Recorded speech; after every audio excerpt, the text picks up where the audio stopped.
Buenas tardes. Hoy vamos a responder un interrogante que concierne a millones de personas en Capital Federal.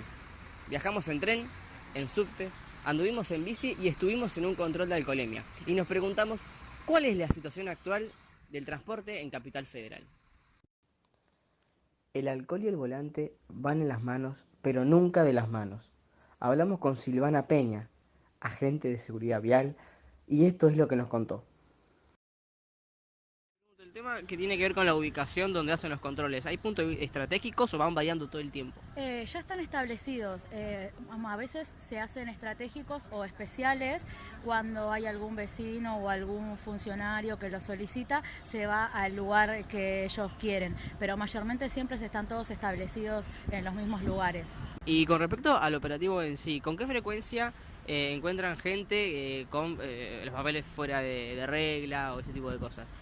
Tenés noches en donde está todo ok en cuanto a lo que se refiere a papeles, si haces puesto de documentación solamente, porque trabajamos a veces con puesto de documentación nada más y documentación y alcoholemia. Ahí tenés noches donde mayormente los lunes, martes es tranquilo y de miércoles a domingo es donde tenés la mayor complicación de lo que es documentación, que la gente o se olvida en el ¿Documentación bar. qué piden? Pedimos nosotros registro de conducir, cédula del vehículo y el seguro. Entonces la gente lo que mayormente no cuenta es con la licencia o que la tiene vencida o no la tiene consigo y la cédula del vehículo. Bien. ¿Y qué criterios tienen en cuenta a la hora de frenar un auto? ¿Con qué frecuencia lo hacen? ¿Lo hacen 10 pasan? ¿O cómo es el mecanismo para ver a quién frena y a quién no? No, es aleatorio el tema de parar, tanto particulares como taxis. Taxis, obviamente, que tengan bandera libre. No es que decimos, bueno, tal modelo, tal marca, y no. Paramos 3, 4, la capacidad que nos dé el puesto y empezamos a realizar los controles. Una vez que se van yendo de A1, de A2, volvemos a meter otra vez vehículos. Con respecto a empezar a encontrar, a detectar estupefacientes, el alcohol hace poco empezaron a avanzar. ¿Qué otro tipo de estupefacientes ahora pueden ir detectando? Ahora solamente la panera que le llamamos nosotros, que es con el que hacemos el control de estupefacientes, solo detecta cocaína, marihuanas, anfetaminas, todas esas sustancias. Y mayormente lo que te encontrás cuando haces un control de esos es cocaína o marihuana. Hasta ahora, por lo menos en lo que a mí respecta, no me tocó otro tipo de sustancias, sino las más conocidas. ¿Cómo maneja o cómo se comporta el conductor que es agarrado, que está fuera de los límites, está fuera de la ley? ¿Cómo es la reacción generalmente, usualmente? A veces te dicen, no, pero fue por 0,1, 1 o 2, porque Claro, le dio 0,51, por ejemplo, y te dicen, no, pero es por 1, por 2, no, no, no, o hacémelo de vuelta. Tenés personas que aceptan, me dicen, sí, sí, tomé, y se quedan tranquilas, esperan que hagamos el procedimiento y le entregamos los papeles y se van tranquilos, y otros que, no, hacémelo de nuevo, se ponen pesados, vienen con acompañantes, no, no me bajo del vehículo, y bueno, todo lo que eso conlleva, y a veces tenemos que llamar a la policía que nos asista para que las personas se bajen del vehículo porque a nosotros no nos hacen caso, digamos. ¿Y coimear ha pasado? ¿Ha tenido vos particularmente intentos de coima? Sí, me ha pasado hace poco que le dio positivo 0,56, 0,60 a una persona. Era grande, porque mayormente se estilan los jóvenes o no ¿Cuánto tan es jóvenes. 0,50? ¿Es 2 vasos de cerveza? Es que eso la gente especula mucho con eso. El tema es que depende del organismo, depende de la persona, depende de lo que comió. O sea, yo te puedo decir, sí, tomá 2 Claro. vasos y te hago el control y te da. Está bien. O sea que eso. Y con respecto a las coimas, sí, la gente viene y te dice, bueno, ¿cómo podemos arreglar? Se mete la mano en el bolsillo o cuando te da la documentación ya te pone ahí en el medio plata. Entonces, si son insistentes, nosotros les decimos que si siguen insistiendo, eso va volcado en un informe o en la misma acta y que eso lo perjudica en el caso de que llegue a manos del fiscal o del controlador de faltas, eso también incide. Algunos tienen problemas con el auto y con el alcohol. Mientras tanto, otros eligen una alternativa más saludable. Estuvimos con Juan Ignacio Morade, usuario de las ecobicis implementadas y distribuidas por el gobierno de la ciudad, quien nos contó acerca de este nuevo servicio. ¿Y cómo consideras que es el servicio de las bicicletas? O sea, ¿las bicicletas están en buen estado? ¿Vos ves que se cuidan, que se mantienen o considerás que no? Eh, yo creo que el mantenimiento de las bicicletas es bueno. Quizá para mí lo que le falta mejorar a este servicio es que ni bien una bicicleta está rota, ya sacarla del sistema, porque por ejemplo el otro día volviendo a la facu a un amigo le tocó una bicicleta con la cadena rota y la arregló 2 veces, iba andando, se terminó rompiendo la cadena, tuvo que volver a la estación, un quilombo. Pero después hay unas bicis nuevas que tienen espejito, timbrecito, que están buenas. ¿Y vos creés que tendría que haber alguna forma de avisar o notificar cuando una bicicleta está en mal estado o tendría que ser arreglada? Para mí tienen que hacer algo con la aplicación que te permita avisarle a vos, al gobierno, que está dejando una bicicleta en mal estado, así ya la cortan de su funcionamiento. Buenísimo, claro. Me parece perfecto. Y en cuanto a las bicisendas por las que andan ustedes, ¿creés que también están en buen estado? ¿Creés que están bien distribuidas alrededor de la ciudad? Sí, yo creo que están bien distribuidas. Yo la bicisenda la uso mucho la de Libertador, Figueroa Alcorta para ir a trabajar. También uso la de Coronel Díaz para subir para la zona de los bares y la de Sarmiento. Para mí las bicisendas estas en avenidas están bien mantenidas, pero quizá la de la callecita Sarmiento habría que repararla porque está como medio enadoquinada, hay mucho pozo. Y en cuanto a los puestos en los que encontrás las bicicletas, ¿también creés que están bien distribuidas, que faltaría en algún lado o algo por el estilo? Para mí están bien distribuidos, igualmente para adquirir muchos más usuarios y que a la población le sirva más, a la población de la ciudad le sirva más este servicio, quizá ampliar la distribución de las ecobicis, de las estaciones. Por ejemplo, yo sé que a Belgrano, a Caballito no llegan y esos son barrios muy residenciales en el cual se podría ampliar el servicio. Claro, entiendo. Y coméntame, cuando vos querés sacar una bicicleta, ¿tenés que ir, poner algo en alguna máquina? ¿Tenés que hacerlo antes en una aplicación? ¿O la podés sacar con tal de reservarla antes, ya siendo usuario anotado, registrado, digamos? No tenés que reservarla nada. Vos vas a la estación y la podés sacar de 2 maneras. Teniendo una tarjetita o con la aplicación. Vos vas con la aplicación, elegís la bici que querés y la sacás directamente.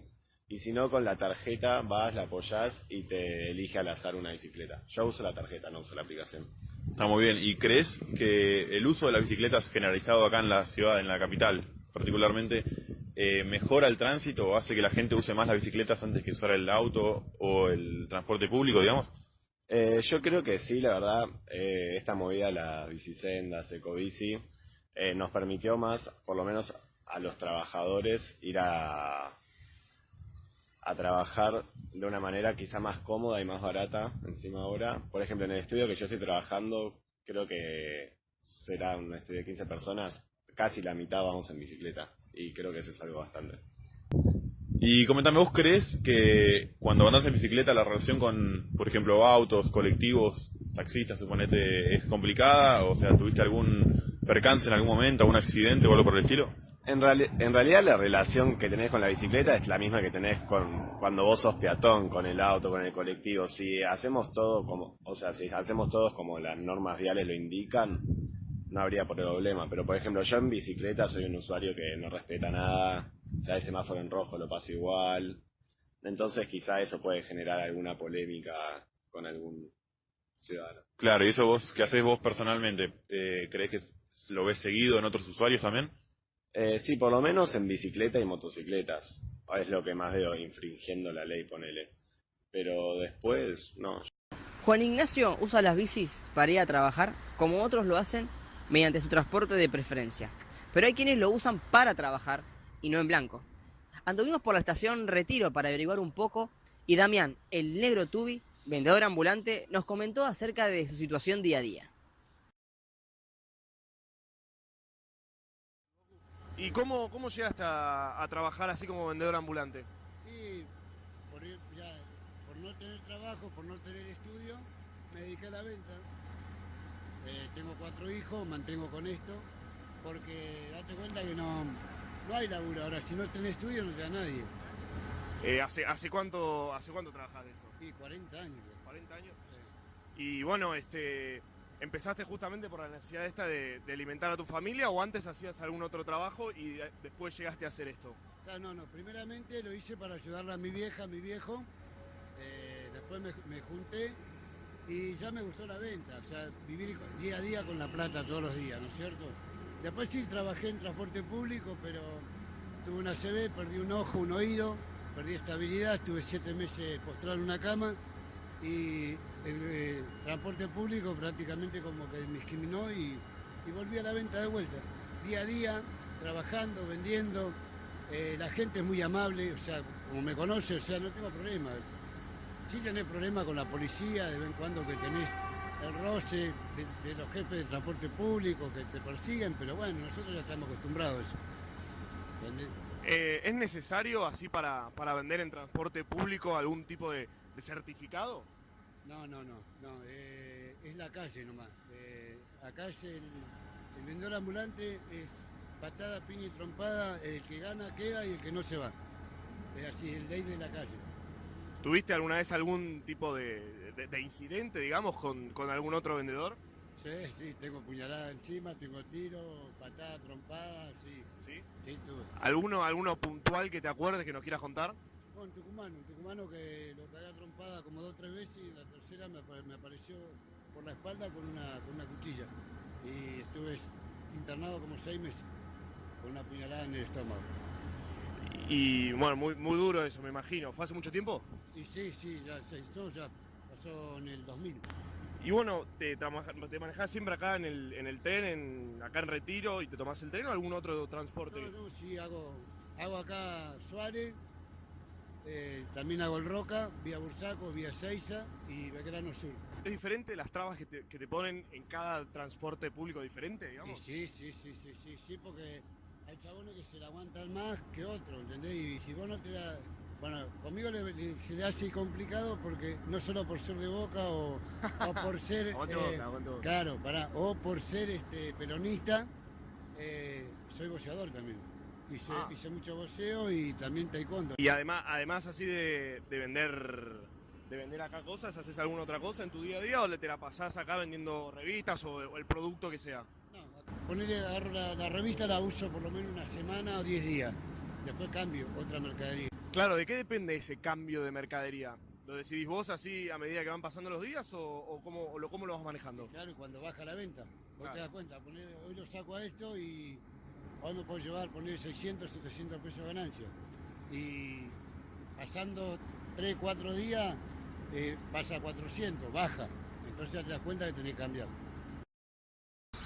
Quienes no eligen el tren quizás eligen su alternativa, el subterráneo. Es el transporte más rápido que hay en la ciudad, pero también el más criticado. Estuvimos con Walter Perroca, maquinista de la línea D, que nos comentó algunas particularidades. ¿Cómo es el mantenimiento del subte, la parte de la higiene? ¿Se limpia a la noche, a la mañana, se hace un corte o cómo se maneja eso? Sí, el mantenimiento en realidad y limpieza habría prácticamente las 24 horas. Digamos, a la noche se hace lo más profundo, por decir, porque cuando cierra el subte a las 23:30, es el último servicio, al no haber gente es más fácil, ¿no? Entonces se hace todo lo que es limpieza profunda de estaciones, cuartos de descanso, boleterías, y los trenes también se los lavan. Y después durante el día hay mantenimiento. ¿Cuáles son los 3-4 motivos por los cuales siempre por ahí la frecuencia se atrasa un poco? Y pueden variar, hay varios, digamos. Puede pasar que haya la rotura de algún tren, que tenga algún desperfecto. Eso hace que si el tren se queda, por ejemplo, los compañeros están, digamos, tienen los cursos hechos como para resolver aquellas cositas que sean simples y el tren hacerlo continuar, pero a veces hay problemas que ya superan a lo que el compañero, el conductor mismo y el guarda que colaboran, trabajan en conjunto arriba del tren, no puedan resolver. Eso ya te genera una demora más amplia y ahí es donde a veces pasa esto que por ahí suelen escuchar que se interrumpió la línea. Cuando se interrumpe la línea se demora el servicio, se detiene directamente y puede pasar que te hacen servicios cortos que le llaman o limitados, que son de, por ejemplo, el Congreso de Tucumán a Carranza o de Agüero a 9 de julio o a Catedral, y entonces solo esos tramos son los que los trenes trabajan. Mientras tanto se va resolviendo ese tren que se rompió y que están tratando de sacarlo para que después vuelva a la frecuencia y con los trenes a poder girar. Y con el tema de la gente de la calle que por ahí se mete, o los vendedores, que no sé si cómo se controla, ¿tiene algún control? ¿Ha tenido algún problema con algún borracho que se te ha metido o algo? por ahí a veces suele pasar que la policía los saca o los corre, pero prácticamente no hay mucho de eso. Después con la gente, con personas indigentes, suelen acobacharse con el frío, la lluvia, bajan y se esconden en algunos rincones de las estaciones. A la noche sí, no suele quedar nadie porque controlan, revisan y los accesos se cierran. Y después episodios sí tenemos, han pasado. ¿Alguno que recuerdes? Y justamente ayer hubo un episodio donde había una persona alcoholizada arriba del tren y se fue pidiendo seguridad para que lo bajaran. Y bueno, la seguridad nunca apareció, entonces llegó al final del recorrido del tren, tuvieron que entrar con el tren como se hace siempre a cochera para salir por la vía contraria, y en ese momento el borracho, al quedar dentro del tren, aplicó una emergencia, que es un botón que seguramente los que viajan lo ven, que están ahí en el salón del tren, y eso perjudicó que no pudiera la compañera salir. Cuando quiso traccionar con el tren para continuar el servicio, se encontró que no podía avanzar, detectó que había una emergencia, pero eso implica que tuvo que ir y empezar a revisar dónde estaba el problema y cuál era la emergencia que estaba aplicada para que la habilite a poder continuar con el trabajo. Y eso a su vez genera que se empieza a demorar porque el circuito se traba de los trenes girando, y bueno, y eso ya genera una demora. ¿La gente se impacienta mucho? Sí, la gente por lógico es como que tienen una estructura que es bajo, me subo, me tomo el subte, llego a la estación a donde me tengo que ir y me voy. En el medio pasan estas cosas, tenés un borracho, tenés un tren que se te rompe, tenés algún descompuesto, entonces eso ya te cambió el recorrido, por decirlo, los tiempos. Entonces la gente a veces no lo tiene en cuenta y por ahí se enfada, le molesta o nada, vienen y nos preguntan, bueno, siempre le contestamos la verdad. La gente cree que a veces estamos en conflicto y que no le estamos diciendo, y no. Nosotros cuando estamos en conflicto justamente siempre lo avisamos previamente para que sepa la gente. Cuando tenés un descompuesto no lo podemos tocar si está arriba del tren, hasta que no venga alguien que sepa, una emergencia que llamamos, o si se recupera solo y baja, ahí puede continuar la formación, o si baja, lo tenemos que dejar siempre a cargo de alguien, policía o de un compañero que están en las estaciones, se quedan con la persona y ahí continuamos la marcha. Nunca podemos abandonar. Cuando la gente no tiene donde estacionar, ¿qué hace estacionar donde no debe? Es en el fondo un problema de oferta y demanda. Hay una enorme demanda por estacionamiento en la ciudad. Yo trabajo en el gobierno de la ciudad, en el Ministerio de Desarrollo Urbano y Transporte, puntualmente en la Secretaría de Tránsito y Transporte. Puntualmente ese área lo que hace es, se ocupa de tres cosas, o tres grandes funciones. Digamos, tiene que ver con todo lo que tiene con el uso del estacionamiento en la ciudad y cómo hacemos que la gente estacione mejor y use el auto lo menos posible. Entonces, primero hay que asegurarnos que la gente sepa dónde puede estacionar en la ciudad. Es algo que uno piensa que es muy lógico, pero la gente a veces no sabe. Entonces, la visibilidad de la normativa, dónde se puede, dónde no se puede, es una de las principales cosas en las cuales trabajamos. ¿De qué manera? Por un lado, asegurándonos de que la pintura en la calle esté actualizada y mantenida. Entonces, vos sabés, bueno, cordón amarillo acá no puedo, un cajón amarillo para el colectivo acá no puedo. Y segundo, que la gente también tenga en su celular la normativa, de decir, bueno, yo estoy en esta cuadra se puede sobre la izquierda o sobre la derecha, eso lo tengas en una aplicación que te diga según dónde vos estás, si se puede o no se puede. Entonces la gente tiene que saber dónde se puede o no se puede estacionar. Después la gente tiene que estacionar bien, porque muchas veces la gente, aunque sepa, a veces hace la viva. Entonces ahí trabajamos sobre el control, a través de la multa, la infracción. La multa de mal estacionamiento, pensar en la ciudad, es la segunda multa más común que hay. Se hacen 1.3 millones de multas por año. Por eso que le gana nada más la multa de velocidad. Entonces, a través del control por grúa y a través de las multas, buscamos que la gente respete esas normas. Hay falta de primer espacio en la vía pública, ¿sí? Es la cantidad de cuadras fija, la ciudad no crece geográficamente, y los garajes comerciales en los últimos años fueron reduciendo su cantidad. Mucho tuvo que ver con el boom inmobiliario que hubo de construcción de edificios que fueron comprando garajes. Entonces, hoy más o menos la cifra te da que por cada 3 autos que quieren estacionar en la ciudad hay 2 lugares de estacionamiento. El uso de la tecnología para controlar las infracciones, este último tiempo, ¿cómo ha sido su uso o la implementación de la tecnología en el control? Bueno, la ciudad está buscando exactamente lo que vos decís, trabajar mucho en lo que es la fiscalización electrónica. porque es más efectiva, más transparente y es más económica también, no genera papeles, no depende tanto de gente circulando y haciendo multas. La más común, la infracción más labrada es la de exceso de velocidad, como vos decís, también tiene que ver con que en las grandes avenidas o en las grandes autopistas que cruzan la ciudad hay cámaras colocadas que van procesando todo el tiempo multas por exceso.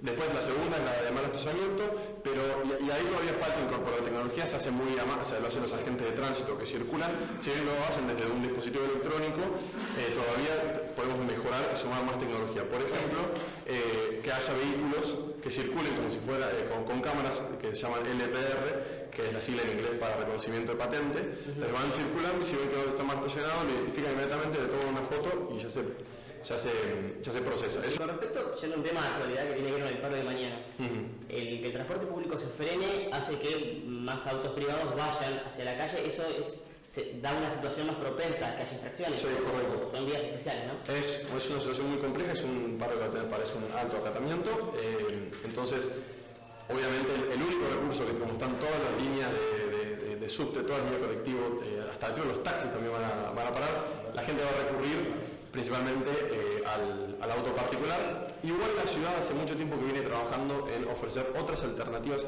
ya no solo de tránsito o transporte, sino de lo que llamamos movilidad, es decir, que la gente se pueda mover de maneras distintas al auto. Entonces, por ejemplo, tenés la red de ciclovías en toda la ciudad. Entonces, es una excelente oportunidad para que pruebes ir en bici a tu trabajo, porque vas a tener seguramente una ciclovía que te lleve hasta ahí, es una forma sustentable, económica y rápida para llegar ahí. Hace mucho tiempo se viene haciendo en lo que es infraestructura del transporte público en la ciudad de Buenos Aires. Tanto en los últimos 10 años con la creación de, por ejemplo, las redes de Metrobús, como las redes de ciclovías que te mencionaba antes, los pasos bajo nivel para que la vía de tren no cruce por la calle, sino que pasa por abajo de la calle. Lo que yo creo que le falta a la ciudad todavía es innovación y tecnología. Es decir, el transporte público está muy impulsado, la gente lo elige cada vez más. Calcula el 90% de los vecinos de la ciudad elige el transporte público antes que el auto. Cuando ves muchos autos en la ciudad tiene que ver mucho con los visitantes que vienen de la provincia o del área metropolitana. Entonces creo que se hizo un gran trabajo en lo que es la parte de infraestructura, pero a futuro tenemos que trabajar más en innovación, es decir, que vos puedas saber exactamente cuándo llega el colectivo en tu celular, una forma predictiva de poder manejar tus elecciones, que la SUBE sea cada vez más segura con un uso más ampliado. El servicio de trenes fue nacionalizado y privatizado en distintas ocasiones, comenzando con la primera estatización en 1948 con el gobierno de Perón. Sin embargo, con la llegada de Carlos Menem al poder, luego de una difícil década de los 80, comenzaría un proceso de privatización de este y otros servicios. En los gobiernos kirchneristas, sin embargo, esto sería finalmente revertido, devolviendo la gestión al Estado. El uso y extensión de las vías de tren fue reduciéndose desde la aparición y desarrollo del auto y los camiones como medios alternativos de transporte. Según muchos nacidos en Buenos Aires, el colectivo cuenta con una historia propia cuyo origen se remonta a finales de la década de 1920, donde un grupo de hombres que se reunía en un café en la esquina de Carrasco y Rivadavia tuvieron la idea de comenzar a ofrecer viajes a caballito y a flores.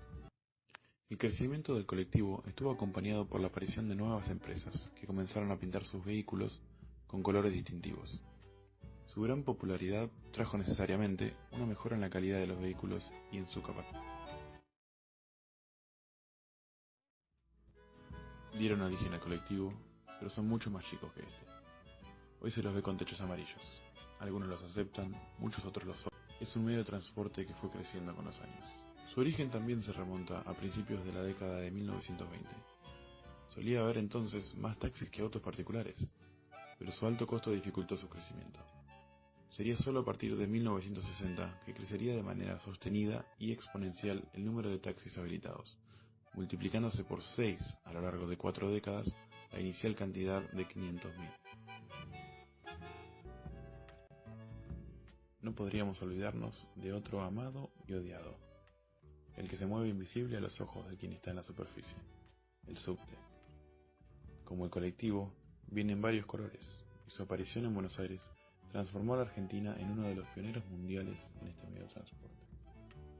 Grandes expresiones de esta época fue la construcción del subte, que inició sus obras en 1911, convirtiendo a la ciudad en la primera en contar con este medio de transporte en Iberoamérica. El 1 de diciembre de 1913, con la presencia del presidente Victorino de la Plaza y notables caballeros vestidos de frac y galera, fue inaugurada la línea A, que unía Plaza de Mayo con Plaza 11. En 1928 comenzaron las obras de la línea B, que en 1930, y sin ser afectadas por el crack del 29, ya operarían entre las estaciones Callao y Federico Lacroze. En el 35 empezó la construcción de la línea D, que en el 37 comenzó a operar entre Florida, hoy Catedral, y Tribunales, lo que permitió por primera vez la combinación entre líneas de subterráneos. Finalmente, en 2007, se inauguró la línea H luego de 60 años sin haberse construido nuevas líneas, conectando el sur y el norte de la ciudad y permitiendo combinaciones con las líneas A, B y D gracias a su recorrido transversal.